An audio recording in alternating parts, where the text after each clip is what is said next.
Welcome, guys and gals, to the Mantalks podcast. I'm Connor Beaton, the host and founder of Mantalks. This podcast brings together the best thought leaders, teachers, and extraordinary individuals to help teach and mentor you on how to be a top performer in life, love, and business. For all the guys that are out there, don't forget to head on over to facebook.com and check out the Mantalks community. You can just search Mantalks community, or you can go to facebook.com/Mantalks-community. And for all the ladies that are out there listening, I want to say a huge freaking thank you to each and every single one of you. Everybody lately, guys and gals, have been reaching out and giving me some great feedback, some great responses about some of the previous episodes that we've had out. Tom Bilyeu seemed to be a big hit. Master Kip was a big hit. And sharing it has gone a long way. I cannot thank you enough. Ladies, when you share it with the men in your life, I have so much respect and appreciation for you. And guys, when you man it forward and you share it with some of the other guys in your life, thank you, thank you, thank you. I want to just say a huge thank you. I have so much gratitude because without you, it'd be me talking to like 10 people on here. So thank you so much. With that, I would like to introduce you to our guest today. And our guest today is a guy named David Bayer. And I met David at a conference earlier this year down in Boulder, Colorado. It was being put on by another friend of ours named Pete Vargas III. And isn't it just a great name, by the way? Like, just to deviate here for a second, could you imagine if you put a third on the end of your name, just like those three I's at the end of your name, whatever your name is, just say it out loud right now. Like, my name would be Connor Beaton III. Somehow you just sound more respectable. Like, I feel like I automatically have more credibility. Maybe I should just call myself, maybe I should change this to, the Mantalks podcast with Connor Beaton III. It just sounds amazing. Anyway, I was at this conference and I was adjudicating, because the conference is called Advance Your Reach, which is an amazing conference. And it's all about developing yourself as a public speaker and getting on more stages and how to formulate your message. And so Pete puts on this really great conference, and I was down there as a judge. So because of Mantalks and the Real Talk Summit, I was adjudicating some of the speakers that were there. And one of the main stage speakers, one of the guys that was an established speaker, was David. And I loved his message. I loved what he had to talk about. He's a huge component of mindset. And immediately, as soon as I heard him speak, I saw a stage presence. I was like, man, I got to have this guy on the podcast, because I've never quite heard somebody dive into mindset the way that he does. And so I'm excited for you to check this out. So here's a little bit about David. So David Bayer is an entrepreneur. He's a speaker, writer, seminar leader, and certified professional development coach. He's the creator of the Powerful Living Experience. And he also serves as the CEO of the chamberofcommerce.com, the leading online business directory and blog for small businesses. So after graduating from Columbia University in 98, he launched his first startup, popwall.com, and at the age of 22, very quickly established himself as an early online expert. In 2000, he left his first company to join Ducati Motorcycles, which, by the way, I'm a huge fan of. I love Ducati, as the executive responsible for developing the luxury brand's online business, which is absolutely crazy. So in 2 years, Ducati.com sold the first motorcycle online, generating $70 million in online revenue, and was the 7th highest grossing e-commerce platform in Europe. Absolutely crazy. So David has gone on to do just a massive amount of really cool work. I could read off more of what he's done, but really why he's here today is to talk about mindset. So if you have been looking at really overcoming some hurdles in your life around your mindset, maybe your habits, you've been stuck in those, maybe you're really facing some limiting beliefs around finances or in your relationship, in your intimacy, or maybe you're struggling at work and you can't figure out, how to get to the next level in your career or in your business, you will definitely want to tune into this episode. So it is worth every single minute. He's got some really great insight. So without any further delay, I would love to welcome in Mr. David Bayer. Connor, great to be here. Thanks for having me. So I met you earlier on this year at a mutual friends conference called Advance Your Reach. And when I heard you speak, I just had this like intuitive hit of like, man, this guy is not only going places, but he's got a really incredible amount of wisdom to share. So I'm really jacked to have you on the podcast. I think you have a lot of value to add, and I know that the listeners are going to get a lot of value from this. So without hyping you up too much, without building up too much hype to live into that, but I just wanted to say thank you for joining me. Truly, it's an honor. Yeah, and likewise. I mean, there was a great event that we went to, and the best thing I think that came out of it for me was our connection, because I felt the same way. Your feedback to the speakers on stage was phenomenal. In fact, if you remember, the first thing I did was walk over to you and say, "How'd I do? What, did you have any critical feedback?" Yeah, that was a great conversation. So I appreciate that. Cool, man. Well, let's dive in. So I always start with the same question because there's just some incredible stories that come out of it. So tell the listeners a story about a defining moment that has made you who you are today. So it's a chain of stories, right? So because who I am today is different than who I was even 6 months ago or a year ago. But what comes to mind, especially in the work that we're doing in the world today, is about 2.5 years ago. I was at a real crossroads in my life. I'm 42 right now. In my early 30s, I went through drug and alcohol addiction, and that was really such a blessing because it was the beginning of my self-awareness. It was beginning of my journey into self-discovery, and that's really where some of the foundational roots are for the work that I do today. But 2.5 years ago, I didn't have David Baer transformational coaching. I wasn't speaking on stages. We had not built the community that we've built. We weren't doing any live events. All I knew is I didn't want to be gaming search engines anymore, because I had a digital marketing company that was steeped in search engine optimization. But I knew I loved this self-discovery, this growth I was experiencing. And my beautiful partner is from Sarasota, which is about a 2-hour drive from Orlando. And once a year, every year, they have this event in Sarasota called the Chalk Festival. So I was visiting her in Sarasota, got up one morning, went out to go grab a Starbucks, and I saw this 9-year-old boy chalking the American flag into the concrete. And so you have these incredible murals everywhere, beautiful mural of JFK chalked by an incredible artist, of Martin Luther King. And then there was this boy on a side street. And when I saw him, I got really emotional. And I'm much more keyed into my emotions now than I was 2.5 years ago. I was not a crier.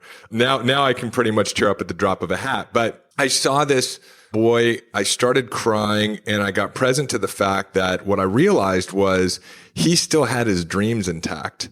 And I had spent a lot of time kind of getting off course with my dreams. And I saw so many of my peers and colleagues losing track of themselves. And what I realized was that this kid was on the same trajectory. Maybe it would end up being drugs. Maybe it would end up being alcohol. Maybe he'd be in a job that he hated. Maybe he'd be in a relationship that sucked. But that seemed to be the trajectory for most people. And I really got clear that if he could understand at an early age what had taken me 3.5 decades to understand by hitting my bottom and going through my, long dark night of the soul, then he could actually avoid that process and just have an amazing life. And so that was the beginning of a real inspiration for me to start sharing what it was that I've discovered over the last 10 years, immersing myself in neuroscience and neurobiology and peak performance and studying all the major spiritual teachings, everything that is the structure around what we teach. It was inspired by this boy, Ethan, who I ran into on a side street about 2.5 years ago in Sarasota. Amazing, man. I mean, that's an incredible story. And I think, there's a few things that really stand out for me. And, we're going to dive into a few things here from, really being able to optimize and understand our mindset and, peak performance and some of these other components that you just touched on. But one of the things that really hit home for me was when you said the dark night of the soul. And I would just love for you to unpack that a little bit, because I think for a lot of people, they may have experienced this in some way, shape, or form. Maybe they're there right now, or maybe they're heading into it. And I would just love for you to unpack that a little bit, because I know for myself, I have a very clear form of reference for that. And it was definitely one of the more transformational components of my life. So I would love for you to unpack that for us. Yeah, it's interesting because I think in some way, shape, or form, especially for your listeners, because you're attracting a certain type of individual, there are these pivotal moments where we feel like we've hit a bottom and there's nowhere really to look but up. And in that process, we start discovering some new things, right? About ourselves, about the meaning that we're giving life. And so there's this moment or a series of moments that give us the opportunity to change the way that we've been living. And we don't realize that the way that we've been living is so limited in capacity until we get out of it. So in that process, whether it's losing your job and, ending up with no money and sleeping on your sister's sofa, or whether it's waking up and realizing, God, I'm an alcoholic and a drug addict, and I'm going to have to spend the next 3 to 5 years of my life working a 12-step program in order to rewire my brain. Or you wake up one day or you come home from work and the girl that you thought you were going to marry has packed up all of her stuff and left. The reason why it seems like darkness is because we're not yet tuned into the truth. And the truth is that life is working for us in infinitely intelligent ways on a moment by moment basis to deliver us to our greatest good, our greatest evolution, our greatest growth, our greatest prosperity. And this long, dark night of the soul is the journey to get there. When you look back, it's no longer, when you're really honest with yourself, when you're hip to how the mathematics of life itself works, it's no longer a long, dark journey. That's why I say that my addiction was the greatest blessing in my life. Right. So I wouldn't necessarily wish it on anyone in terms of the experience because it was so challenging. But I want everyone to have the level of awareness and the level of growth that I experienced out of that process. So, the irony of this is that this young boy, this 9-year-old boy, Ethan, inspired me to help people figure out how they can shortcut this process so they don't have to go through the long, dark night of the soul, and they can just step into a life of living life powerfully. But this gets to a fundamental teaching, which we'll break down even further, Connor, which is that nothing wrong ever happens. I think true forgiveness is realizing that nothing wrong ever happened. So when you realize that nothing wrong ever happens, nothing wrong ever happened, and you probably have some listeners that are saying, yeah, well, let me tell you, Dave, some of the wrong things that happened in my life, and I'm happy to take those things to the task. But when you realize that nothing wrong ever happened and nothing wrong ever happens and you never did anything wrong, then you can have forgiveness for yourself, forgiveness for other people. And that's when you start to live in the truth of reality, which is a much larger conversation, but that's a way to intro it for us. Yeah, I love that. And I think that we'll get into the truth of the matter. I just had a quick question around this rock bottom concept, because I think, I see a lot of guys, I'm sure you're familiar with the hero's journey. And, I think a lot of people that are listening or tuned into this are somewhat familiar with the hero's journey.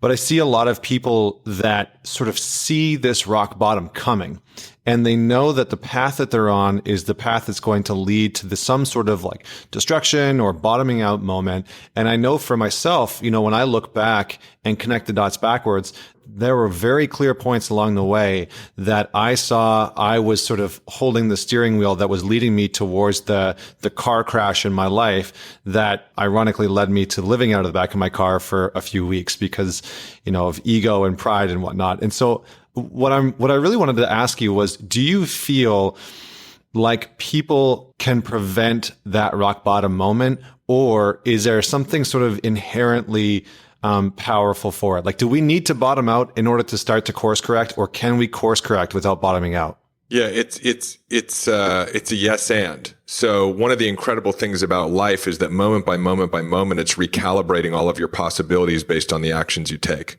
So sure, you could become really clear that if I continue to move in this direction, it's going to produce results that I don't want. And you could course correct and begin your journey of self-awareness, self-discovery, and having what we call a powerful living experience. Or you could get there through bottoming out.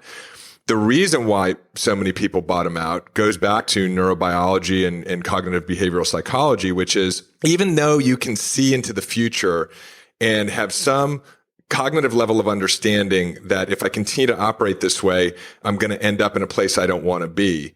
The neural networks of your brain have become so conditioned that it's almost impossible for you to not act in the same way that you've been acting. And at an unconscious level, the brain's not thinking about the future. It's going, but we've survived so far. So we've survived so far with this level of behavior. It doesn't anticipate that anything different will change if you continue to operate this way.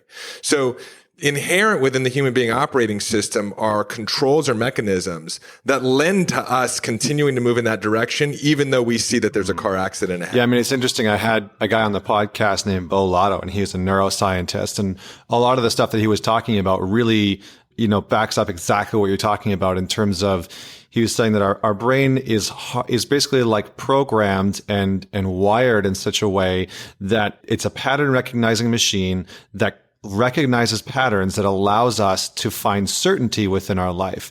And so even though we can see that sometimes we're headed for disaster, it's a certainty, and our brain hates anything that's uncertain. And so in order to pull away from the sort of car crash of our life of wrecking our business or our relationship or, our finances or whatever the case may be that we're struggling with, it would mean entering into the uncertain, which the brain doesn't like. And so because of that, it'll sort of veer us towards the car crash because it knows what that's probably going to look like, which is that blows my mind. That's like, here we are talking about the mind, but that blows my mind. So how do we start to shift from this? How do we start to shift away from, once we know this, how do we start to make changes and shifts? Is it about our beliefs? Are there habits that we need to start forming? How do we start to look at the mind in a different way that can produce different results in those moments of challenge? Yeah. So we'll talk about that. One of the things that I've been really passionate about is a framework or a system for being able to achieve this, because I could talk to you about it at a high level, but it wouldn't allow someone to get off this podcast and actually go do anything about it, right? We could talk about how our limiting beliefs are affecting us, but if you aren't aware of your limiting beliefs, or even more common in the world today, especially in the types of communities that you've built, is you have an entire generation of people who are becoming self-aware, but they don't know what to do with what they're becoming aware of. So you go, yeah, I understand that I believe that I'm not good enough, but what do I do about it? I understand that I believe that money's hard to make, and I don't want that to be my life, but how do I actually change my belief around that? One of the distinctions that I was taught while doing work in India over the last couple of years by a man named Krishnaji is that there are only two states of being. There are beautiful states of being and suffering states of being. And so beautiful states of being are states of being or when you're in an emotion or feeling of joy, curiosity, compassion, excitement. That's a beautiful state of being. Suffering states of being are, jealousy, overwhelm, anxiety, anger, even boredom. And so there's a line of demarcation. There's nothing that sits on the line. You're always in one state of being or the other. You're always in a beautiful state of being or a suffering state of being, moment by moment by moment. You're never without a state of being, and you're never in both states of being at the same time. So this is a really simple distinction that's very powerful because it now gives us an emotional compass to identify where we are operating within the realm of reality. So if we want to create more in our life, if we want to have a better relationship, if we want to have more peace, if we want to make more money, if we want to grow our business, if we want to make more of an impact in the world, all of that comes from a beautiful state of being.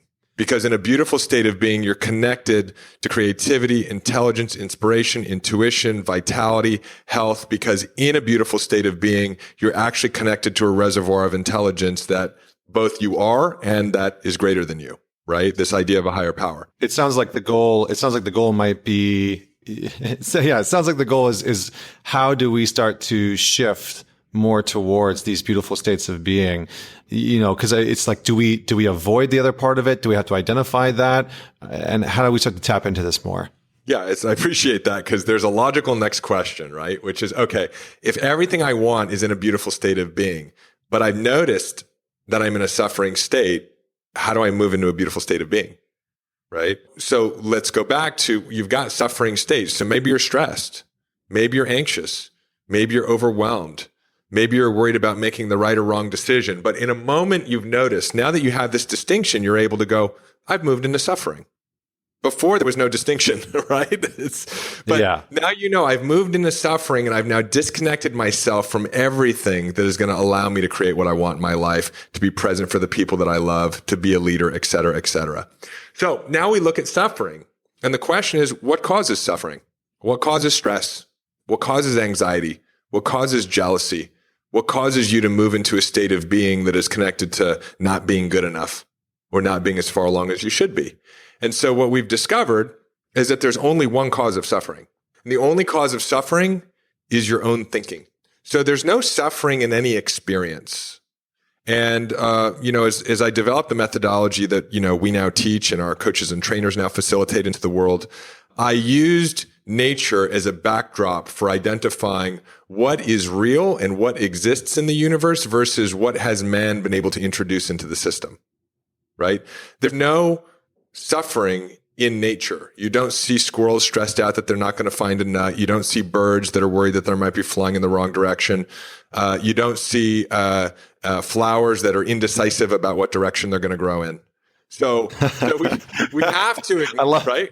So I love that last one. Yeah. So like we have to, or comparing themselves to other flowers. So we have to acknowledge that we have somehow introduced the stress, the anxiety, the overwhelm, the jealousy into a system that it actually doesn't inherently contain it.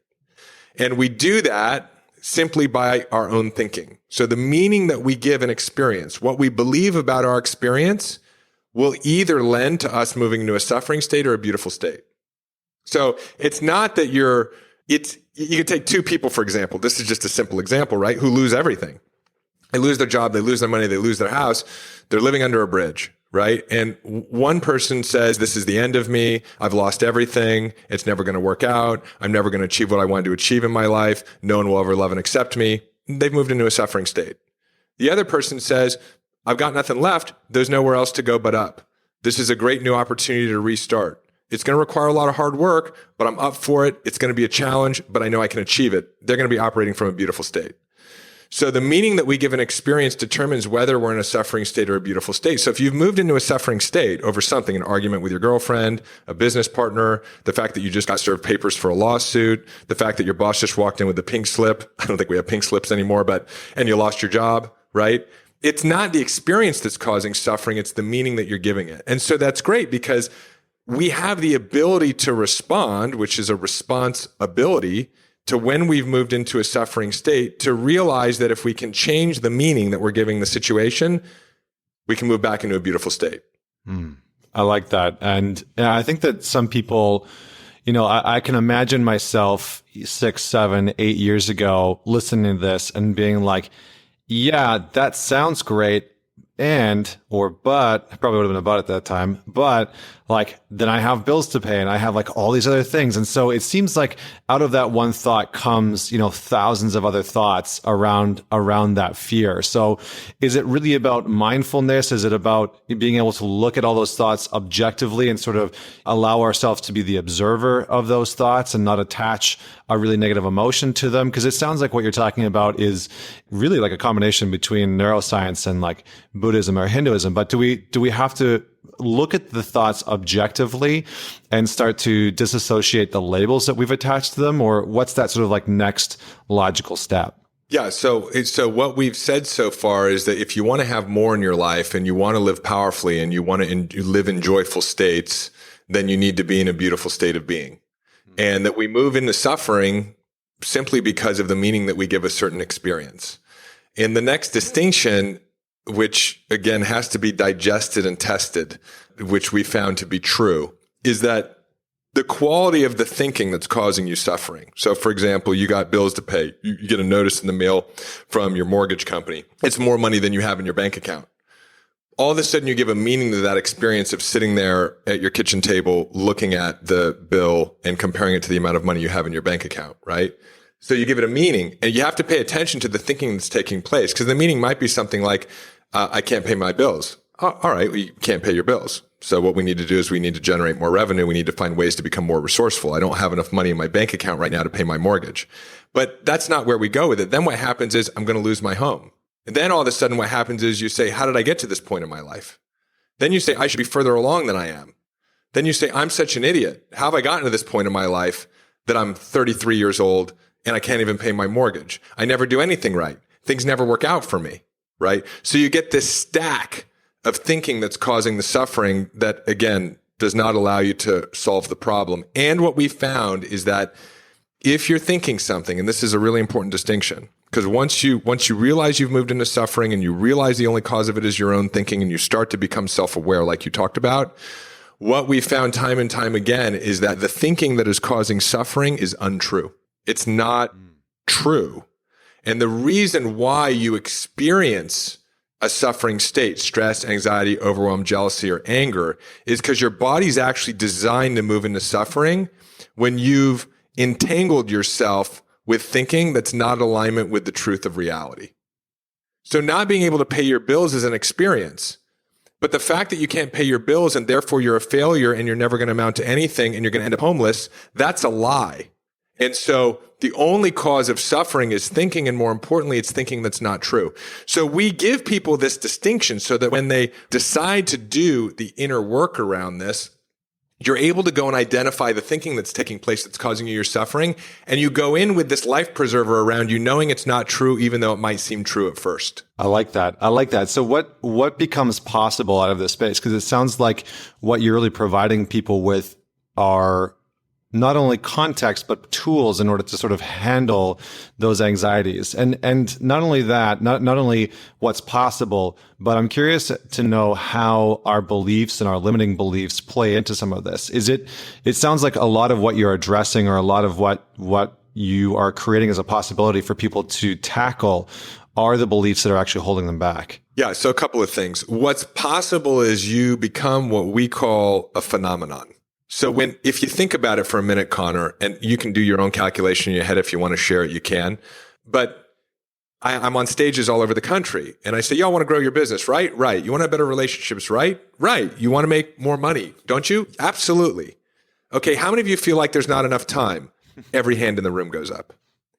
Then I ask, okay, so now that you know what suffering is, because we've been so conditioned by stress, anxiety, and overwhelm, we don't even refer to it as suffering anymore. But now that we've defined it, how much time do you spend on a daily basis in a suffering state? Criticizing yourself, criticizing other people, comparing yourself to other people, thinking you should have done something, worrying about something in the future, being stressed, being anxious, being overwhelmed, being in indecision. All that stuff. I get that you may be sitting in front of your computer doing work. You may be interacting with clients at an event. But when that's going on in the background, how much time is it? And the average answer I get is 3 to 4 hours a day. Okay. Some people say 12 hours, which I used to live there. I get it. It was all the time. It was a state of being, right? Even though I was successful in my business. So if you look at 3 to 4 hours, you're talking about 1,100 to 1,400 hours a year that we're trying to operate from a state of being that's not conducive to creating what we want to create in our lives.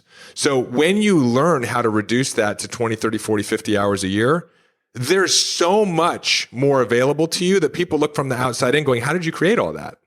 Like, what did you do? So we call that becoming a phenomenon. When you learn how to master the art of living in a beautiful state, everything you want comes along with it in a very powerful, profound way. Now, for what regards your beliefs, your brain is a goal-achieving machine. And it's operating at a multitude of levels off of what you believe. So it's really profound. And we talk about this in something we call the power of decision. Because we don't really use beliefs. We distinguish that beliefs are actually decisions. So you believe money's hard to make, you've decided money's hard to make. You believe you have to do everything on your own, you've actually decided you have to do everything on your own. And so the way that the brain is a goal-achieving machine is that depending on what you've believed or decided, you can only think or have ideas in alignment with that. So if you believe money's hard to make, you're constantly going to be thinking thoughts around how money's hard to make. It affects your perception of the world. So your brain is filtering out about 90% of everything that's going on around you on a moment-by-moment basis, and it's bringing to your attention the 10% that you've decided is important, and that's always in alignment with what you believe. That's why when you buy a new car, you see the car everywhere. It's that part of your brain. So if you believe that relationships don't work out or there's no good men or women out there, that's what your experience is going to be. Like Mr. and Mrs. Right will walk by, you won't even perceive of them because it's not in alignment with your belief system. And then lastly, what you believe or what you've decided affects the coincidence you create in your life. It's a larger conversation, right? The brain is an electrical device. It's emitting a vibration based on the very specific neurosynaptic connections of your brain. Those connections are designed based on what you believe because you're storing beliefs as memories in your brain, and it's interacting with the quantum vibrational reality, and it's literally creating circumstances that are aligned with what you believe, right? So when we're doing work with, high-level executives or entrepreneurs, we're basically saying, what is it that you're trying to create? We have them get really clear on the destiny that they're trying to create. And then we go, okay, why do you think that might not happen? And all of a sudden we hear belief number 1, belief number 2, belief number 3, belief number 4. They aren't necessarily true, but they're going to prevent that individual from creating powerfully in their life, because even though consciously they want to create X, Y, Z, at an unconscious level, they're working against themselves because they've got the greatest technology in the world between their ears, but it's being calibrated to produce results that they don't want. Does that make sense? Yeah, absolutely. It's like having the radio station that you want to tune in on be at, on channel 1100 and you're tuned into channel 600 and wondering why you're not picking up the right signal. That's it. And I don't care what level of person we're working with. There are so many layers to this thinking, right? To these limiting beliefs. And people often say to me, well, okay, I got it, Dave. If what's happening at an unconscious level, which we're calling beliefs or decisions, is moving me into a suffering state, it's not allowing me to produce what I want to produce in my life. How do I become aware of what I'm not aware of? And so we give 2 tools. One is notice when you've moved into a suffering state and know that it's only your thinking. Go look at the thinking. Number 1. Because it's a lot easier to notice how you feel than to notice what you think. Number 2, pay attention to your reaction to the experiences you're having in your life. Because we think that the experience is causing us to react that way. I would suggest that the reaction has been inside of you for a long time and it's created the experience. So if I were to follow you around, Connor, and see what you've created in your life, I would know exactly what you believe. Because the brain is a goal-achieving machine. And if you and I had a conversation and I was listening for what you believe, I could tell you exactly what your life looked like. It's that aligned and that profound. Yeah, and it's interesting because I've seen examples of this sort of all over the place. And I was having a conversation with somebody recently who was asking, like, how did you put on the Real Talk Summit? You got 1,500 people out there and Gary Vee and blah, blah, blah. And I hadn't really thought about it up to that point. But when I really looked at it, it was really a matter of a belief that I just believed that it was possible. And I had made a decision that that's what we were going to do. We were going to put on this event. We're going to have this speaker and, we weren't going to lose money. And I had made all these decisions that we then went out and executed on. And so coming back around to the idea of your beliefs make your decisions, I think I've seen a lot of people. I can see that in so many different avenues now that you sort of put it into that framework. So in terms of the next steps, what do people need to know about looking at the limiting beliefs? Do we need to be able to start identifying them, or is it just a matter of sitting with the process of noticing what's coming up and really, like you said, step number 1, noticing when we have shifted into a suffering state? That's a great question. And I want to speak into the power of decision because you've perfectly bridged to this, because for us, there's 2 sides of the coin where we work when we work with anyone or anyone who comes through any of our programs. Number 1 is we get it. You want to create more in your life. That's different for all of us. And in that realm of creating, there's a superpower we have called decisions. But the problem for most people is that suffering is stealing their life. So the first thing we do is we take a look at where you're suffering. We help you see the thinking that's causing your suffering. We teach you how to see that the thinking is untrue. And in the moment you actually see your unintelligent thinking, as we like to call it, as unintelligent, you immediately change your thinking because you can't unsee it anymore. It's like you walking into my office and going, my hand really hurts. I go, Connor, look down. You see you're slamming your own hand in a door. You stop slamming your own hand in a door. So the moment you see that to be indecisive is unintelligent, because there is no right or wrong decision. To be overwhelmed is unintelligent because you're not supposed to get everything done. And no, you're not at risk of not achieving the vision of your life if you don't get everything done. You're supposed to just get done what you can get done today and turn it over to life for tomorrow. So once you really see that, every time you experience overwhelm again, you go, there's that thing again. There's indecision again. So being able to see the thinking that's causing your suffering is unintelligent is the most transformative way. It's not jumping up and down and getting all excited and changing your state. It's not trying to come up with another creative story that you can lay on top of these neural networks that represent the old belief. It's really taking the time to look at the thinking and to see that it's untrue. So we've always got this interplay going around suffering and noticing how you're feeling, and then creating powerfully in our lives through decisions. And to speak to what you said, you decided that you were going to do the conference. And what's so powerful about decisions, because most people are hampered by the how. Well, I don't know how I'm going to do the conference. I don't know how I'm going to take my business to the next level. I don't know how I'm going to find the man or woman of my dreams. I don't know how I'm going to do any of this. And so in the not knowing the how, there's the refusal to make a decision. You follow what I'm saying? Yeah, absolutely. Okay. Now, the moment we make a decision, we actually create a mental image of it, and the brain starts to operating off of that image. So there was this really interesting study done at Harvard in 2009 where they brought in piano players to play the piano. They studied their brains as they played the piano. And then they had them imagine playing the piano, and the same parts of the brain lit up. So the brain doesn't know the difference between what's happening in reality or what's happening in imagination, yet it'll build a memory as if the thing happened. So it'll actually change your brain. You'll build a series of neural networks that represent the experience that you're imagining. And it's actually the willingness to do that without needing to know the how that reveals the how to you. Because now you start to operate as if it's already done. And that brain's change starts to give you the thoughts, the ideas. It changes your perception. So you pay attention to the things that you need to notice in order to make that thing happen. And it activates coincidence in the quantum reality. So decisions are very powerful. And one of the reasons why we've been able to grow so quickly, and one of the reasons why the people we work with are able to produce results so quickly, whether that's doing, philanthropic work in Africa, whether that's building a software company, whether that's creating an extraordinary family, is because they actually learn to give themselves permission to make new decisions without needing to know the why. That activates the power of imagination, and it gets the goal-achieving machine working at a whole new level. So when you realize that you've got a limiting belief, money's hard to make, all you need to really do, and it requires oftentimes training from us to convince people to give themselves permission to do this, but at a fundamental level, it's noticing that you've got this limiting belief, which is also connected to a suffering state, and then giving yourself permission to make a new decision about it. And then finding evidence for how that's true. So we have a little 3-step process. You identify the limiting belief, you realize beliefs are decisions, you make a new decision that's more aligned with what you want in your life. And then you say, well, how could this be true, this new decision?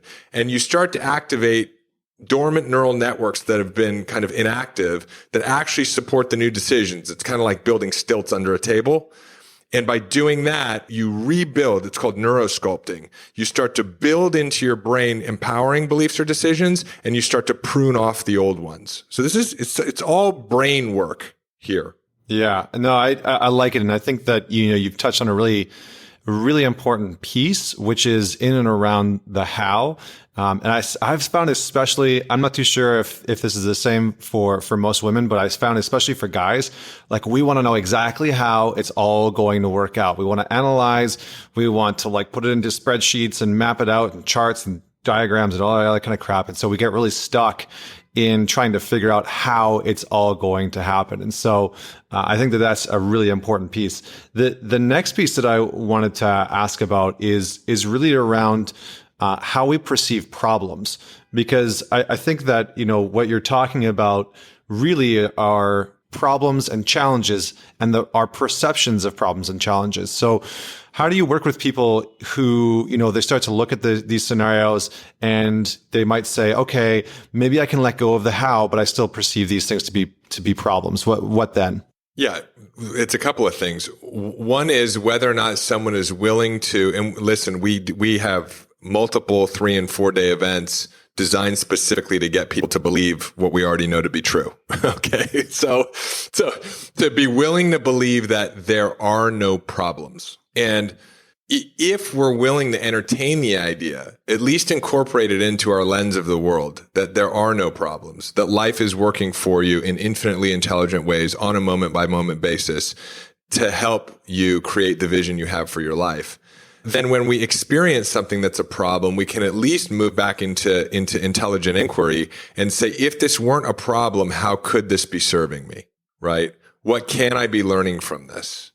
What might I be able to achieve as a result of this experience? What skills might I be developing, right? And so those can be challenging questions when you're saying, well, how is it not a problem? My child was just diagnosed with a terminal disease. How is that not a problem? Now, as you go deeper into what we teach, we have a particular perspective on the spiritual traditions that we incorporate as a foundation within the truths that are part of our framework. So yes, it's problematic if you are attached to life. It's not problematic if you believe that you're having this life with the person you love and you'll have the next life with the person you love. And as energy and as spirit, we come into the physical body to have a physical experience and to learn some things. That doesn't mean that you can move into suffering around it. There's no judgment around that. Like if Carol, my partner, if something happened to her, I'd be spending a lot of time in suffering. I'm just also acknowledging that I can't create powerfully from there.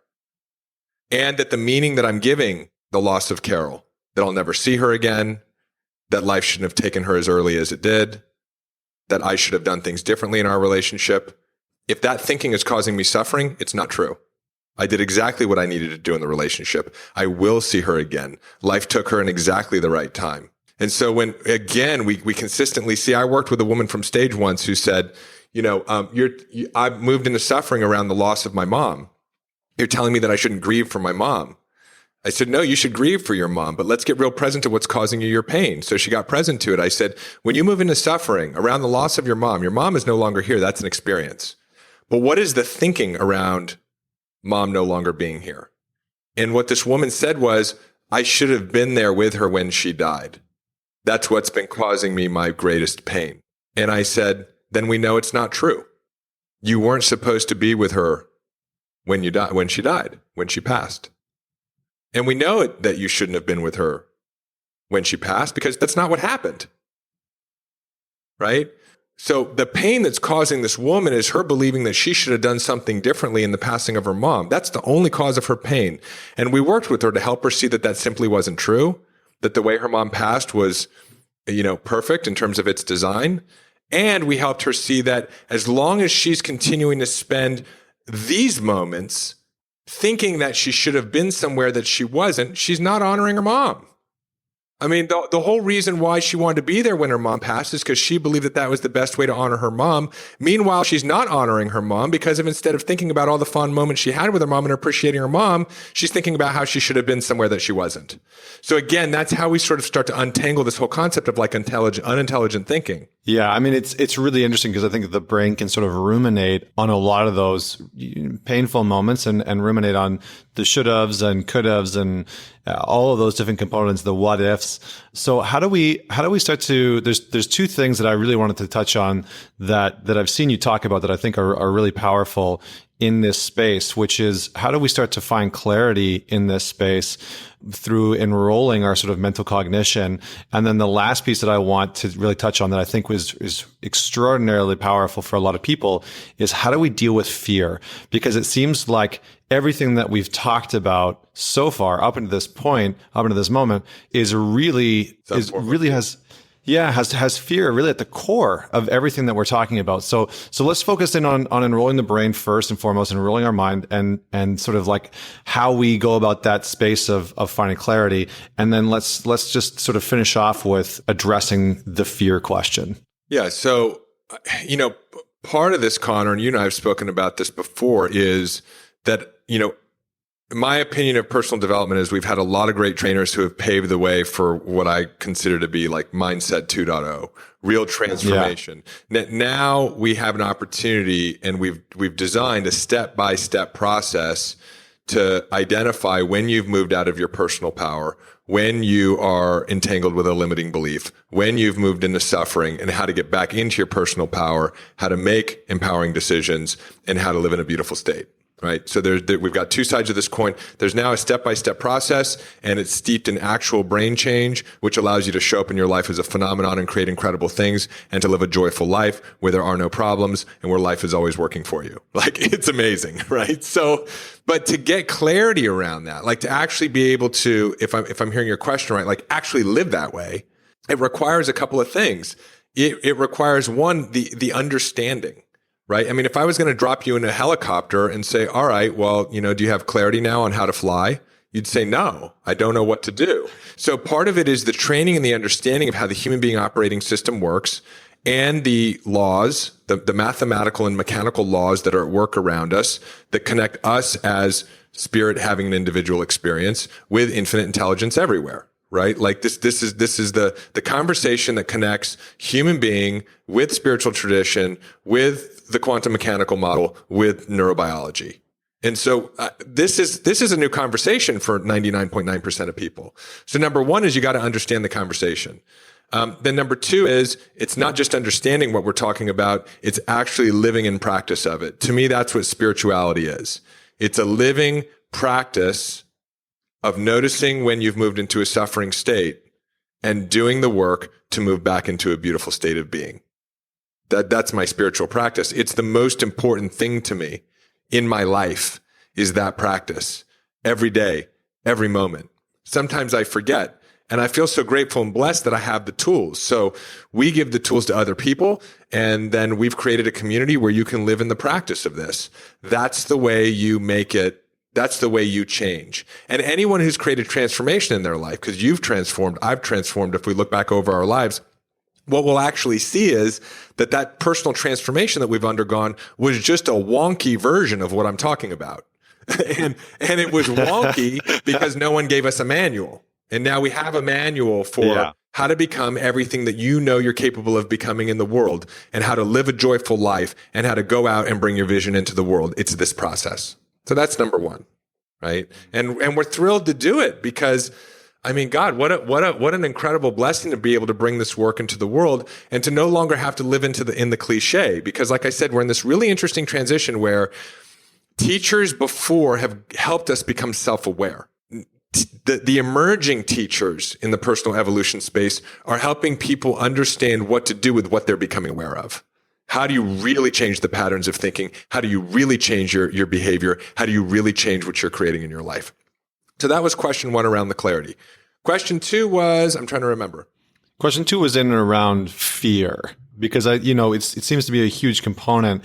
And I think I feel like a lot of people aren't really too sure what to do with fear. I think that we, in the sort of collective consciousness and collective unconsciousness, we all really realize that fear is the catalyst in almost any situation and holding us back from achieving the results that we want or having the love that we want, whatever that looks like for us. And so how do we start to either reframe how we look at fear, or what's possible in us having a different relationship with fear? Yeah. So such a great question. So fear, right, which is instinctual.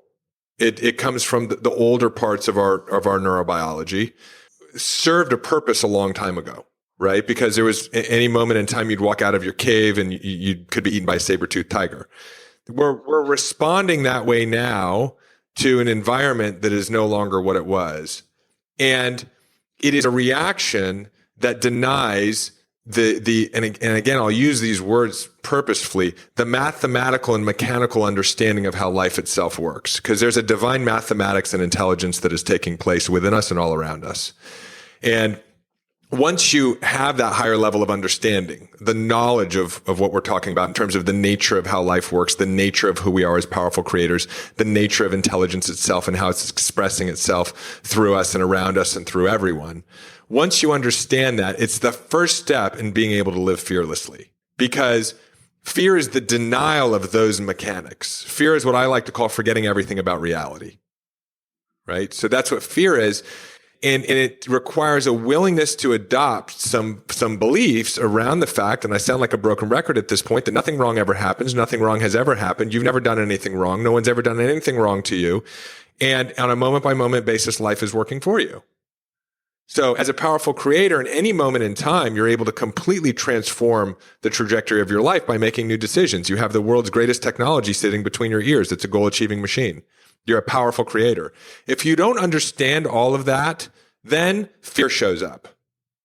So, I've gotten to a point in my life which really authentically, I live for the most part fearlessly. I notice when fear shows up, and I realize that in that moment, I just bought into the lie again.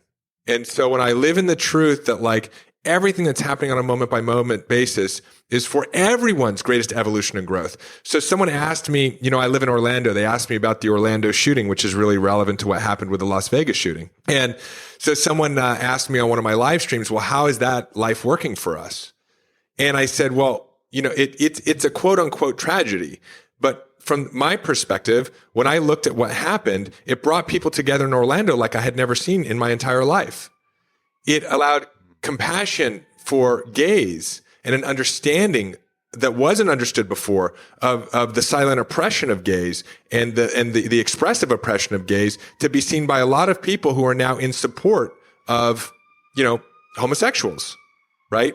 So on so many levels, this thing created an expression and an expansion that we all want, right, in our lives. It's like that old metaphor of the rainforest burning down. Well, it must be such a bad thing. Well, no, it gives rise and birth to everything else. It's a bad thing if you believe that those people are dead and then nothing ever happens again. But again, I think that's a limited perspective of what life is on this planet. Does that mean I want people to die? No.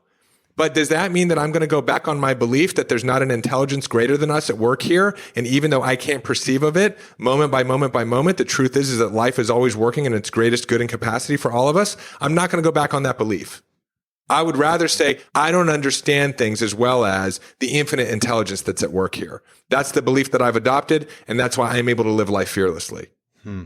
Yeah, I mean, it's really interesting because like some of these. Have you ever heard of the show? I'm gonna deviate here for a second, but have you ever heard of the show Rick and Morty? Yeah, I've heard of it, but I don't know much about it. Oh man, okay. So there's some really really great parts that are in there.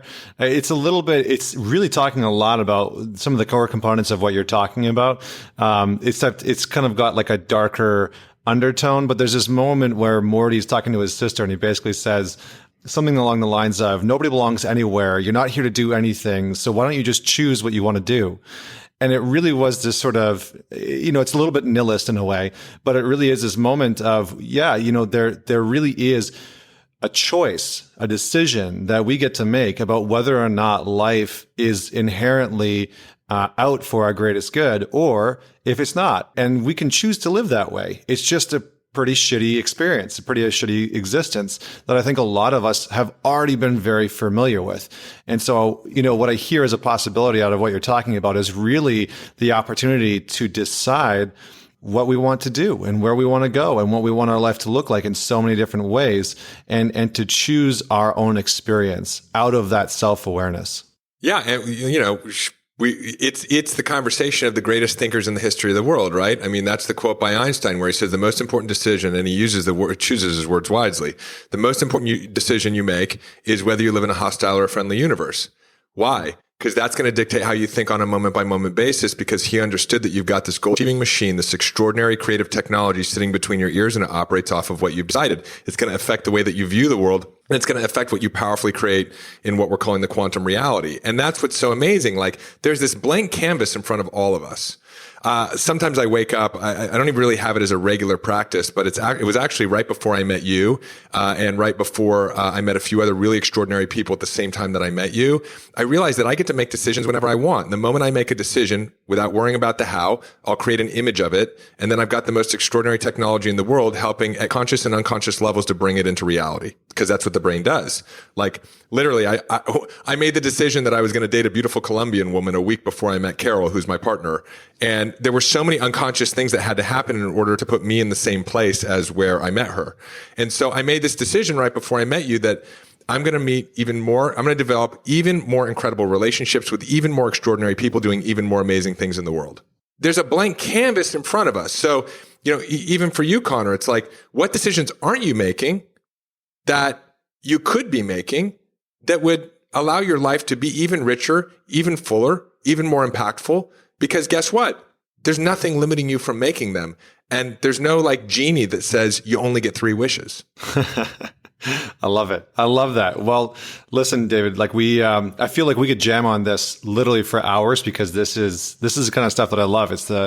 It's really the combination of spirituality and neuroscience and transformation, which is really my jam. So you're talking about 3 pillars of life that I deeply respect and I'm very curious by. I think you've added a ton of value for our listeners, but we are running out of time, and so I would just love a couple of things. First and foremost, is there anything else sort of at the tail end of this, with everything that we've talked about, from the limiting beliefs to addressing fear to, really understanding our mental cognitive models, to being able to identify when we're in a healthy space versus a non-healthy space. Is there anything else that you would like to add in as just sort of what you want to leave people with? Yeah, I think there's one more thing, Connor, and we could just keep going layers and layers and layers deeper. But yeah, I think fundamentally what we're talking about, which is interesting to people, is how to become more intelligent.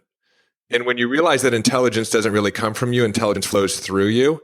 If you want to become more intelligent, which I think is the greatest currency that we could be after, because it allows us to create, right, in our lives. And I don't mean more knowledgeable, but if you want to allow intelligence to flow through you more, which gives you more ideas, more creativity, more inspiration, more vitality, more health, more presence, everything that we want.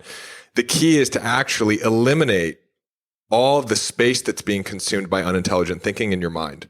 So as you do this work, what the most profound thing that I've experienced is that as I spent less time in suffering, there was more space for something else to start working through me. And I've developed a very personal relationship with that something else. And it's the source of all of my power. And so that I think at the deepest level is what we're talking about here, is about how to allow intelligence to flow through you so that you have greater capacity to be the expression of it. And we've kind of scratched the surface of this. And thanks to your amazing questions, I think we've gone pretty deep in 1 hour. Yeah, man, I agree. So, there's some great resources that you have out there. You've got the Powerful Living Experience, which is a really great resource, really great conference that I encourage people to check out.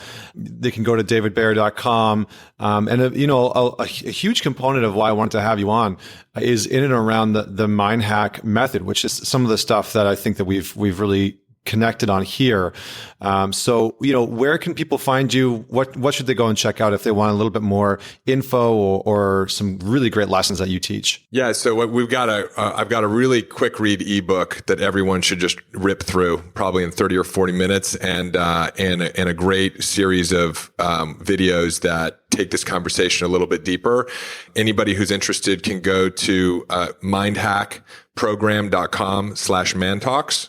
And we've set up a dedicated URL for anybody who wants to download the ebook, get the free training videos. And if you want to go deeper into the work, there will be plenty of opportunities to do that. Awesome, my friend. Well, thank you so much for joining me on the Mantalks podcast. It has been an absolute pleasure.